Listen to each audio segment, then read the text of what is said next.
தனுசு ராசி பூராட நட்சத்திரம் அப்பா 51 வயசு ஆகுது. தனுசு ராசி மூல நட்சத்திரம் பொண்ணு. அவங்களுக்கு 15 வயசு ஆகுது. அப்போ உங்க 2 பேத்துக்குமே ஒரே வீட்ல தனுசு ராசியா இருக்கிறதுனால தான் ஸ்ட்ரகிள்ஸா அப்படின்னு நீங்க கேட்டீங்கன்னா, அந்த கான்செப்ட் கிடையாது. தனுசு ராசிக்கு இப்போதைக்கு பலன்கள் நல்ல விதமா தான் போய்க்கிட்டு இருக்குது. ஏன்னா தனுசு ராசிக்கு 7.5 சனியோட தாக்கம் கிடையாது. ராகு கேது பயிற்சியோட தாக்கம் கிடையாது.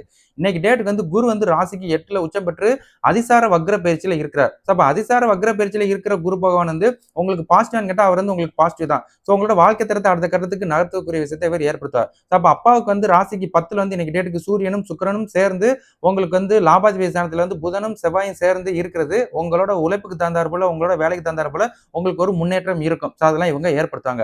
பிள்ளைக்கு இன்னைக்கு டேட்டுக்கு 8ல குரு அதிசார வக்ர பயிற்சி நடக்கிறதுனால படிப்பு கொஞ்சம் ஸ்லோவா இருக்கும். பட் மூல நட்சத்திரம் அப்படின்றதுனால இன்னைக்கு டேட்டுக்கு அவங்களுக்கு சுக்கிரனே திசை நடத்துவார். அப்ப சுக்கிர திசை ஸ்டார்ட் ஆயிடுச்சு.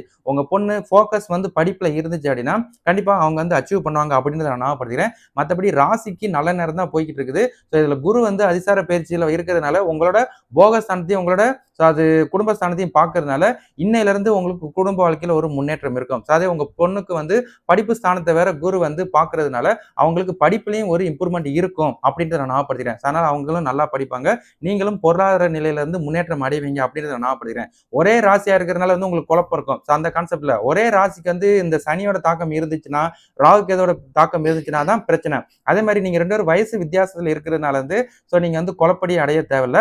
2 பேரும் நீங்க பேலன்ஸ் பண்ணுவீங்க அப்படின்றத நான் ஞாபகப்படுத்திக்கிறேன். சரிங்களா?